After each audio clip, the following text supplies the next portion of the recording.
This episode of Brains on Games is about Monopoly with boats.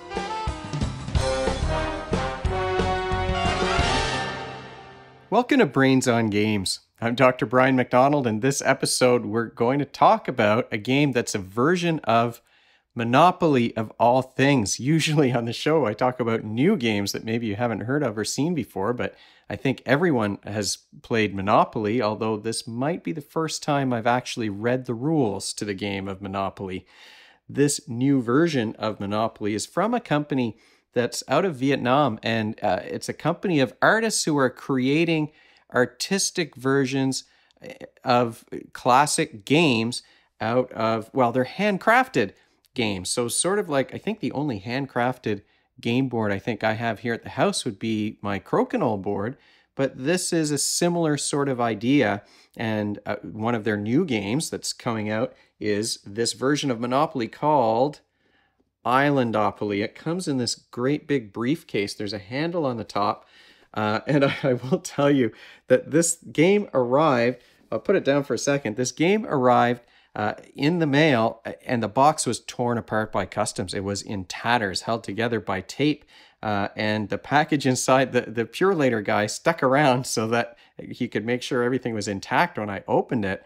But even the delivery guy was surprised by how well insulated these games were. There were multiple games in this box. I'll talk about the other ones later, but he was very surprised about how well packaged the games were themselves. There was a little bit of damage to the Islandopoly box. I don't know if you'll be able to see it on the screen, but it didn't quite survive its journey from Vietnam to Canada. Islandopoly is, like Monopoly, it's a game for between 2 and 6 players. You can play it with kids aged 8 and up, and games last from 1 to 3 hours, if you can believe it. Let's take a deeper look at Islandopoly. Now, of course, I'm not going to talk in too much detail about the rules of this game. I'm going to talk more about the components that come in this version of the game, but of course, Monopoly is a light game. What you're trying to do is buy these properties and be the last one to have any money left. So it's a player elimination game. There's set collection, of course, you can build. It's not hotels and houses on your property like it is in the regular game of Monopoly. Instead, you're building hostels and resorts on your property, and you're going around this round board, this three-dimensional board, and you're traveling in these little boats to different islands. Let me hold up these components. So everything's sort of a gradient of 2 colors in this game. Some of the colors on the board might be a little bit hard to distinguish between each other, but there's different shades of cream and yellow and purple. The orange is maybe a little bit brighter. Once you get used to the pieces and their locations, it shouldn't be too hard to figure out what's what. But of course, Monopoly is a roll and move game. It's a set collection game where you're trying to get all of the properties of a particular color so that you can build your hostels and your resorts on them in order to charge more and more rent and drive the other players out of business. Now, I can't remember the last time I finished a game of Monopoly. Monopoly's not my favorite game. I do like these components, but Monopoly isn't a game that really I enjoy playing.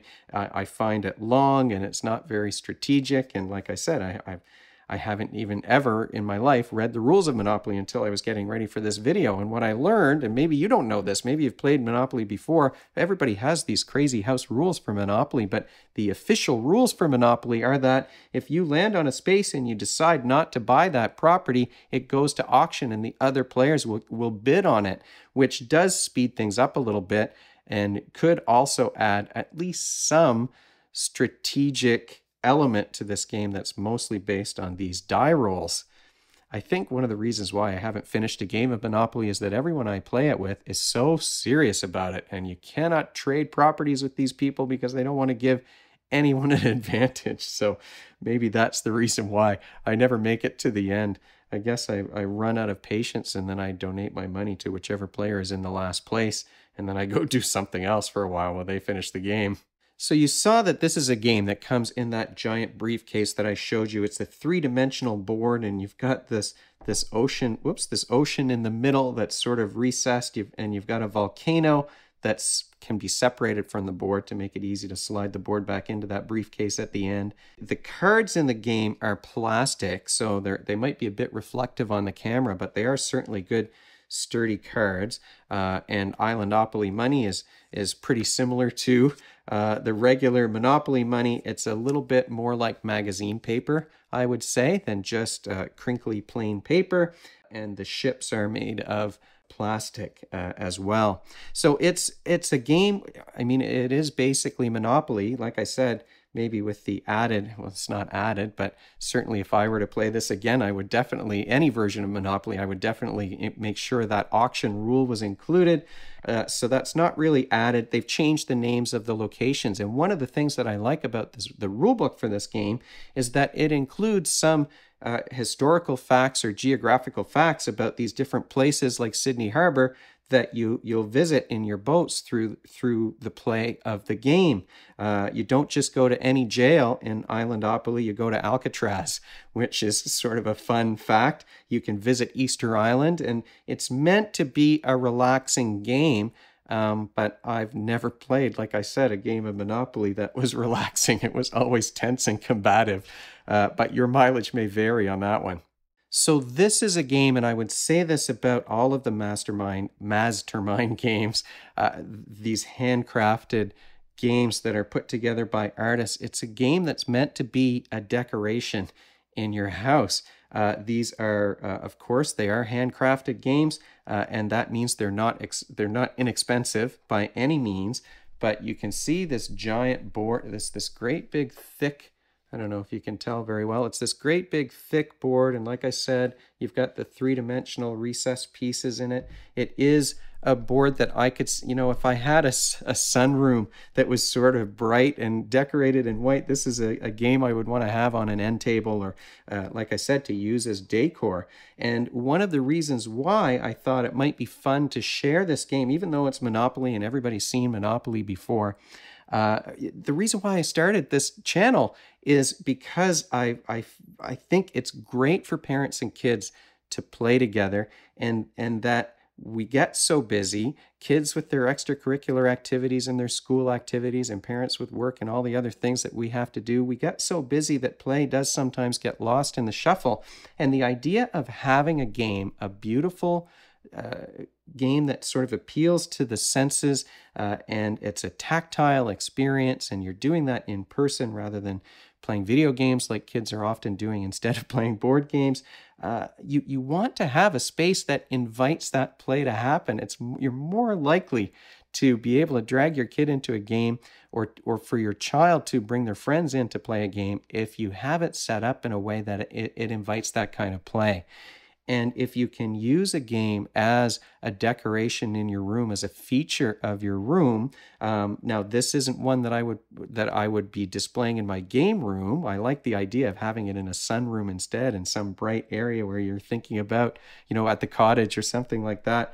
Because my game room is much more, wood and leather, and it's in my basement, and so it's darker, and you can see all the games stacked up back here. So this library of games is kind of an invitation, but I do keep my crokinole board out on the table and set up, and it's always ready for a game. There's always a box of iron clays nearby in case the kids want to get together and play a game of cards. So whenever my kids have friends over, they do come down to the basement. That's where our television is, and it's sort of a living room area where they can hang out. But that's where the game table is too. And so I will often come down and see them playing games with their friends, and sometimes they invite me to join in. In fact, that's our weekend plans this weekend, is that kids are coming over and we're going to play together a prototype that I was sent in order to test it out for a video on the channel. So I think games like this are important. This is a classic game that everybody knows. Nobody hasn't played Monopoly before, but games like this are important in creating a space that invites kids in to play with their parents, and it just puts that play in the front of your mind. That's my question really for this episode. Are there games that you would want to leave set up on a table so that people walking by would think, hey, let's play a game? What are the games that you would put on the table like that? Are there classic games that you wish were reworked with fancy parts and beautiful pieces that you would like to leave out. I think most of my games, my wife would go crazy if I left them set up on one of the tables upstairs instead of at the basement game table. But some of these mastermind games ones are more amenable to that because they're meant to be artistic pieces that you would have out on a table somewhere. So my question is exactly that. What board games would you like to leave out as a decoration in order to invite your kids or roommates or friends to play them? Now, what skills are you developing by playing a game like Islandopoly? Well, of course, you're counting change and counting money, and you're doing there's lots of math involved in this game. And in fact, there was a study a few years ago. If I can find it again, I'll put a link to the article in the show notes. There was a study a few years ago that found that kids who play roll and move games show up at school with better numeracy skills than those who didn't play those kinds of games. Now, the ones that kind of follow a path with numbers on them do tend to work better than the round circle like this, but roll and move games and numeracy do kind of go together, but you're also making change and counting money, and it's large amounts possibly hopefully that you'll be working with when you play through the game. There's some negotiation as well, because you are going to be trying to trade properties, and negotiation and compromise is something that you're going to try to do. You may want to set up, well, of course, when you're playing a game, you want to set up not a win-win proposition, but you have to be giving the other person enough to make them tempted to give you something that's going to give you an advantage as well. And that was always the hiccup and the headache whenever I played Monopoly, is nobody wanted to share their properties or make deals. And that's a big part of the game. So there's a little bit of negotiation, and there's the counting money and counting spaces on the board in these roll and move kinds of games. Final thoughts about Islandopoly. Well, I mean, it is probably the prettiest version of Monopoly that I've played. My other favorite would be Bob's Burgers Monopoly, but that's much more like a typical traditional Monopoly board. This one is much more appealing in terms of a game that you might, like I said, leave out as a decoration in your room. I like that the rulebook includes those facts about the different areas that you might be visiting. And one thing I didn't even show you, speaking of components that I like, of course, the ships are pretty and the volcanoes are nice. That 3D board is great.